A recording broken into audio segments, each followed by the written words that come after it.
Et place à la revue de presse sur Europe 1, revue de presse de ce mardi 11 juillet avec vous Maxime. Et avec cette question en première page de Libération, veut-on vraiment les Jeux ? Journée importante aujourd'hui à Lausanne puisque le CIO doit valider le fait d'attribuer en septembre et les JO de 2024 et ceux de 2028, on en parlait avec Marion Calais.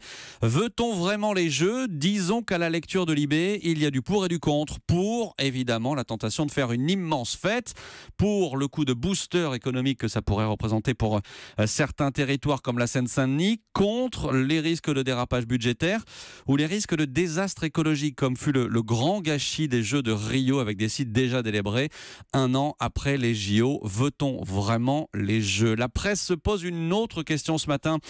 La France peut-elle fermer 17 réacteurs nucléaires d'ici 2025 ? Question 1 du Figaro. Défi périlleux, titre Les Échos. Défi périlleux pour Nicolas Hulot. Les délais sont très courts, transition techniquement difficile, c'est-à-dire dans Les Échos, qui reviennent aussi sur les baisses d'impôts finalement annoncées par le gouvernement. Histoire d'un revirement, c'est le titre. Comment Macron a corrigé le tir, ça c'est-à-dire dans l'opinion. Ouest France, taxe d'habitation, réforme pour 2018. Mais la Nouvelle République s'inquiète. Impôts, les cadeaux virtuels du gouvernement. Le Parisien fait sa une sur l'État qui va devoir se serrer la ceinture. Le ministre des Comptes publics, Gérald Darmanin, détaille dans le journal les 4,5 milliards d'euros d'économies à faire dès cette année, ministère par ministère. Et puis une dernière une avec ce visage en première page de l'Équipe, celui d'un gamin de 18 ans, Kylian Mbappé, attaquant de Monaco.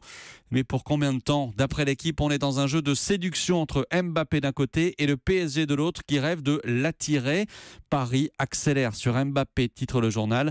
Et je sens que ce feuilleton Anissa va nous occuper une bonne partie de l'été. Tant mieux.